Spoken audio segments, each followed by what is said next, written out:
Okay, आज का topic है हमारा वाउचर क्रिएशन करना हम सीखेंगे। वैसे तो ऑलरेडी हमारे पास इसके अंदर कई सारे वाउचर्स होते हैं, जैसे पेमेंट है, कॉन्ट्रा है, रिसिप्ट है, सेल है, परचेज है, debit note, credit note, etcetera and etcetera, right. अब हम खुद के भी वाउचर्स क्रिएट कर सकते हैं। आप सोचोगे ऑलरेडी इतने इतने सारे तो ऑलरेडी बने ही होते हैं, तो हमें खुद क्यों बनाने की रिक्वायरमेंट है? वो इसलिए ताकि हम अपने रिक्वायरमेंट के हिसाब से चीज़ों को मेंटेन कर पाएँ। एक होता है कि रेडीमेड होता है, एक रेडीमेड कपड़े आप लेके आए तो जैसा सिला है भाई वैसे ही पहनना पड़ेगा। एक होता है कि हमने कस्टमाइज सिलवाया है, तो अपने हिसाब से भैया यहाँ 2 पैकेट पॉकेट डाल देना और यहाँ एक अंदर इनर जेब बना देना, एक्सेट्रा एक्सेट्रा, तो उसके क्या होंगे, एक्स्ट्रा फीचर्स हो जाएंगे। तो वैसे ही अगर हमें एक्स्ट्रा कुछ चीज़ें करनी है तो अपने हिसाब से हम क्या कर सकते हैं, नए वाउचर्स भी क्रिएट कर सकते हैं। तो यहाँ पे हम सीखने वाले हैं कि एक हम कैश सेल का वाउचर बनाएंगे, एक क्रेडिट सेल का वाउचर बनाएंगे। हालांकि सेल का वाउचर ऑलरेडी बना होता है, ठीक है। अब इसका बनाने का हमारा मोटिव क्या है, हम ये मेंटेन कर पाएँ कि हमारा कैश में कितना सेल हुआ है अलग से हम चेक कर सकते हैं, क्रेडिट में कितना सेल हुआ है वो अलग से हम चेक करते हैं। तो नॉर्मली अगर हम सेल्स का वाउचर बनाते हैं तो उसमें क्या होता है कि आपके दोनों मिक्स हो जाते हैं, कैश भी सेल आता है और हमने क्रेडिट सेल किया है। क्रेडिट सेल का मतलब क्या होता है, जो उधार में सेल किया होता है। बट हम चाहते हैं कि दोनों को हमें अलग अलग मेंटेन करना है, कैश सेल अलग और उधार सेल अलग, ठीक है। तो उसके लिए हम क्या कर सकते हैं, अलग से वाउचर क्रिएट कर सकते हैं। कैसे, चलिए देखिएगा। तो वाउचर क्रिएट करने के लिए आपने क्या करना है, क्रिएट पे जाना है और यहाँ पे आपको आना है वाउचर टाइप, ठीक है। एंड यहाँ से आप वाउचर टाइप बना सकते हैं, जैसे मैंने ले लिया कैश सेल। कैश सेल को अंदर क्या रखना है, सेल ही रखना है, अंडर सेल ही आएगा, ठीक है। और ये सब मैंने एक्सेप्ट कर लिया है। एंड डिफॉल्ट टाइटल प्रिंट में डाल रहा हूँ कैश सेल, ताकि जब प्रिंट करें तो ऊपर हेडिंग आ जाए कैश सेल आ जाए, ठीक है। और उसके बाद सीधा इसको एक्सेप्ट कर लीजिए। फिर एक मैं अलग से बना रहा हूँ क्रेडिट सेल का, ठीक है। और इसको भी अंडर क्या रखना है, सेल ही रखना है आपको। और यहाँ पे जो डिफ़ॉल्ट प्रिंट टाइटल है इसमें आपको क्या करना है, क्रेडिट सेल लिख देना है यहाँ पे, ओके। एंड देन ये नॉट एप्लीकेबल रहेगा बैंक अकाउंट वगैरह, दैट्स इट, ठीक है।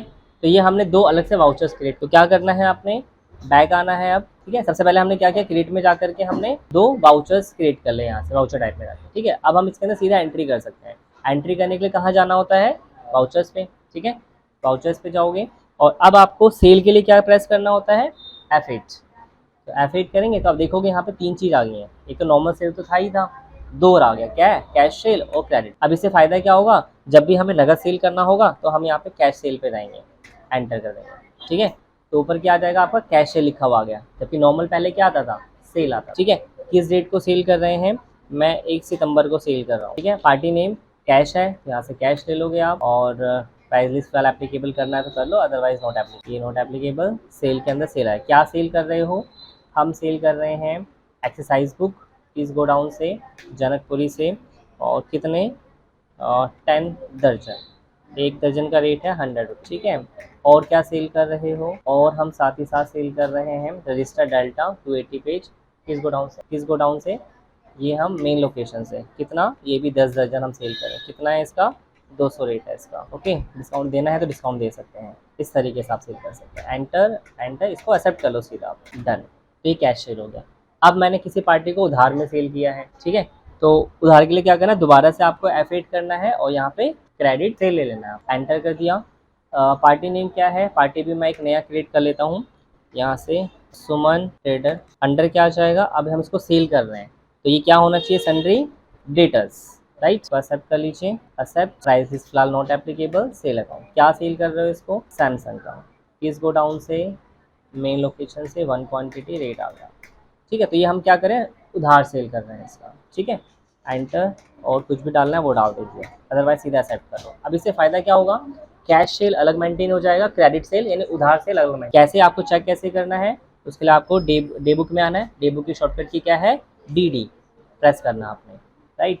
अब आप देख सकते हैं यहाँ पे दिखा देगा cash cell, cash cell, cash है, क्रेडिट सेल अलग अलग मेंटेन हो जाएगा आपका। अदरवाइज नॉर्मली क्या होता है, तो यहाँ से आपको अलग अलग सारे दिखा देगा, यहाँ क्रेडिट सेल ये अलग है, कैश सेल अलग है, क्लियर। तो इसका ये फायदा रहेगा। बाकी आप वाउचर टाइप में जाएंगे, आपको सिर्फ सेल ही देखना है तो आप कैश सेल पे जाइए, तो अब सिर्फ और सिर्फ क्या होगा, कैश सेल दिखा देगा सारे, ठीक है। आपको क्रेडिट सेल करना है, आपने F4 करना है और यहाँ से मैंने क्रेडिट सेल ले लूँगा तो तो अब सिर्फ और सिर्फ क्या होगा यहाँ पे क्रेडिट सेल दिखाएगा। मतलब आपको एक महीने का चेक करना हो कि मेरी कैश सेल कितनी हुई है, तो F4 करेंगे, कैश सेल ले लेंगे, सारा कैश सेल दिखा देगा। समझ में आ रहा है? इसका ये फायदा रहेगा, मतलब खुद के भी वाउचर्स क्रिएट कर सकते, ठीक है, ताकि आपको रिपोर्ट्स बनाने में ईजी रहे, मेंटेनेंस करने में ईजी रहे। अब रिपोर्ट बनाने का क्या फायदा रहेगा, आपसे उन्होंने मांगा कि भैया एक महीने की कैश सेल कितनी हुई है, मुझे उसका रिपोर्ट बना के दो। अब क्या होगा, आपने नॉर्मल सेल किया होगा तो आपको ढूंढना पड़ेगा, ओपन करके चेक करना पड़ेगा कि कैश सेल कितना हुआ है ना, उसको फिर मार्क करना पड़ेगा, फिर जाओगे वहाँ पे वो एंट्री लोगे, फिर रिपोर्ट बनाओगे।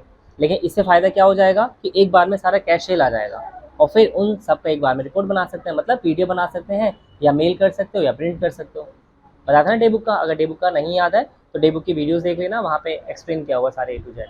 ओके, सो नेक्स्ट इसमें आता है posting number and manual voucher number. ये क्या होता है, जब भी आप कोई भी वाउचर्स की एंट्री करते हो, चाहे सेल्स की है, परचेज की है, कॉन्ट्रा है, वट कोई भी है, तो उसमें एक वाउचर नंबर आता है, ठीक है। कौन से वाउचर नंबर होते हैं दिखेगा। जैसे मैं वाउचर्स पे जाता हूँ और अभी हम सेल्स की कर रहे हैं, तो ये क्या है, फर्स्ट यानी पहली एंट्री होगी। मान लीजिए मैंने सेल्स की 5 एंट्री ऑलरेडी कर ली है, ठीक है। उसके बाद मैं एक नई परचेज की एंट्री कर रहा हूँ, तो उसका वाउचर नंबर क्या होना चाहिए, 6 होना चाहिए या फर्स्ट होना चाहिए, फर्स्ट होना चाहिए ना, क्योंकि वाउचर अलग है, हर एक वाउचर की अलग अलग आती है। सेल की अलग आएगी, परचेज की अलग स्टार्ट होती है, मतलब ये अलग अलग रजिस्टर है, सेल का अलग रजिस्टर है, परचेज का अलग रजिस्टर है, कॉन्ट्रा का अलग है, पेमेंट का अलग है, रिसिप्ट का अलग है। तो हर एक का फर्स्ट से स्टार्ट हो, लेकिन हम चाहते हैं कि फर्स्ट से स्टार्ट ना हो, 101 से स्टार्ट हो, ठीक है, 1001 से स्टार्ट हो, या हम अपने हिसाब से कस्टमाइज कुछ भी डाल दें। अभी क्या है कि आप इसमें कोई चेंजेस नहीं कर पाओगे, वाउचर नंबर ऑटोमेटिकली आता है सीरियल नंबर वाइज, ठीक है। लेकिन हम चाहे तो चेंज कर सकते हैं, कैसे समझिएगा। जैसे मुझे क्या करना है, सेल्स का ना मुझे कस्टमाइज करना है, सेल्स वाउचर का मुझे कस्टमाइज करना है, हर एक का अलग अलग करना पड़ेगा, आपको ध्यान रखिएगा कैसे। उसके लिए आपको क्या करना है, वाउचर टाइप में आना है। वाउचर टाइप कहाँ मिलेगा आपको, अल्टर पे, क्योंकि हमें मॉडिफाई करना है, नया नहीं क्रिएट करना है, तो कहाँ जाओगे, अल्टर पे जाओगे, और यहाँ पे आपको आना है वाउचर टाइप पे। किसमें बदलाव करना है आपको, मुझे सेल्स में चेंज करना है, तो सेल्स पे जाएंगे और फिर एंटर कर देंगे, ठीक है। अब यहाँ पे आपको दिखेगा ये option, method of voucher numbering, क्या है, ऑटोमेटिक है। ऑटोमेटिक का मतलब क्या होता है, ऑटोमेटिकली आता रहे, ठीक है। बट नहीं, हमें क्या करना है, यहाँ पे और ऑप्शन है, समझिए क्या क्या है। जैसे एक आता है मैनुअल, मैनुअल का मतलब क्या होता है कि आपको हर बार टाइप करना पड़ेगा, ठीक है। और एक ऑप्शन आता है मल्टी यूज़र ऑटो, ठीक है। मल्टी यूज़र ऑटो का मतलब रहेगा कि आप अपने हिसाब से टाइप भी कर सकते हैं और फिर नंबरिंग वाइज आएगा भी ऑटोमेटिकली, ठीक है।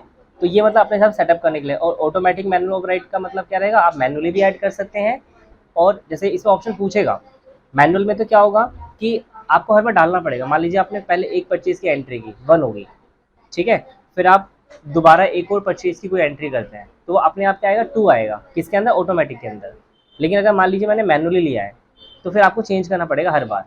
अगर आपने एक परचेज की एंट्री कर दी, एक आ गया, फिर दूसरे में भी 1 ही शो करेगा ऑटोमेटिक, आपको चेंज करना पड़ेगा। लेकिन इन दोनों में क्या है, फ़ायदा क्या है दोनों में, समझिएगा। ऑटोमेटिक में क्या फ़ायदा है कि आपको चेंज नहीं करना है, लेकिन एक नुकसान ये है कि हम अपने हिसाब से नंबर नहीं डाल सकते। लेकिन ऑटोमेटिक मैनुअल ओवरराइड में क्या रहेगा, दोनों रहेगा, हम मैनुअली टाइप भी कर सकते हैं और नंबरिंग अपने आप आगे बढ़ेगा भी, कैसे समझिएगा। तो मैं यहाँ से ले रहा हूँ ऑटोमेटिक एंड मैनुअली ओवरराइड, ये लेते हैं।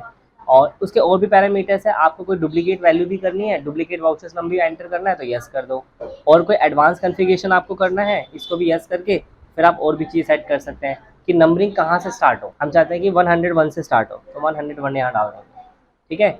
विथ ऑफ न्यूमेरिकल पार्ट्स रहेगा, न्यूमेरिकल पार्ट मतलब होता है आपका, ठीक है। तो यहाँ पे आप बस स्टार्टिंग में ये सेट कर लीजिए, बाकी तो इसके एडिशनल रहेगा। और हाँ, प्रीफिक्स वगैरह में सेट कर सकते हैं कि उस नंबर से पहले कुछ लिखा हुआ आना चाहिए, और सफिक्स मतलब होता है बाद में, यानी टेक्स्ट से पहले जो होता है वो प्रीफिक्स बोलते हैं और बाद के लिए सफिक्स बोलते हैं, ठीक है। एप्लीकेबल फ्रॉम, अच्छा नहीं सॉरी, इसमें ना एप्लीकेबल फ्रॉम में कब से रहेगा, तो डेट डालनी यहाँ पे। तो मुझे करना है 1/10/23, ठीक है। अब यहाँ पे लिख दीजिए आपको क्या करना है, तो मैंने ACHI कर दिया।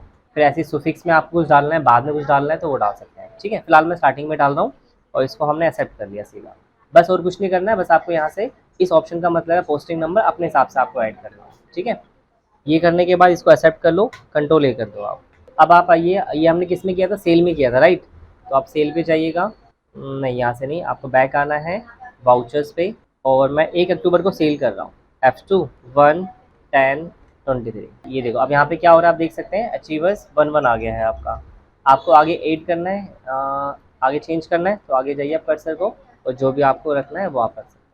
तो प्रीफिक्स मतलब जो हमने पहले डाला था वो यहाँ पे लिखा हुआ आ गया है, ठीक है। तो आप मतलब ऐड कर भी सकते हैं, जैसे दोनों ऑप्शन है, एडिट करने का भी आ रहा है और नंबरिंग। अब जैसे 101 हमने डाल दिया, मैं एक बिल को सेल करता हूँ, कैश में हमने सेल किया और यहाँ पे सेल का लेजर आ जाएगा। क्या सेल किया है, क्रेडिट पे आ जाते हैं, डेल लैपटॉप i7 ग्रुप आ जाएगा लैपटॉप, और अंडर प्राइमरी रहेगा, कैटेगरी नहीं बना रहे हैं, ये आ जाएगा पीसीस, सीधा सेट कर लिया आपने। ठीक है, वन क्वांटिटी और 55,000 का हो जाएगा। ठीक है, ये मैंने एक सेल्स की एंट्री कर दी फिलहाल, तो अभी जीएसटी को नोट एप्लीकेबल कर दीजिए और एक्सेप्ट कर लिया। ठीक है, ये अब एंट्री होगी। अब जब दोबारा हम क्या करेंगे, सेल पे जाते हैं तो अपने आप क्या होगा, अचीवर्स 102 आ गया है, मतलब ये बढ़ भी रहा है, प्लस आप ना चेंज भी करने का ऑप्शन आता है, आप चेंज भी कर सकते हैं। मान लो आपको अब ये नहीं करना है, आपको कुछ और करना है, 5 करना है, 5 कर सकते हैं। तो पोस्टिंग नंबरिंग का मतलब होता है कि आप अपने हिसाब से वाउचर्स नंबर को ऐड कर सकते हैं, जो भी आपको अपने हिसाब से रखना है वो आप यहाँ पे रख सकते हैं। ठीक है, तो ये होता है vouchers number and posting number का ऑप्शन। क्लियर? ठीक है, चलिए तो आज की क्लास में इतना, बाकी फिर नेक्स्ट क्लास के अंदर सीखते हैं।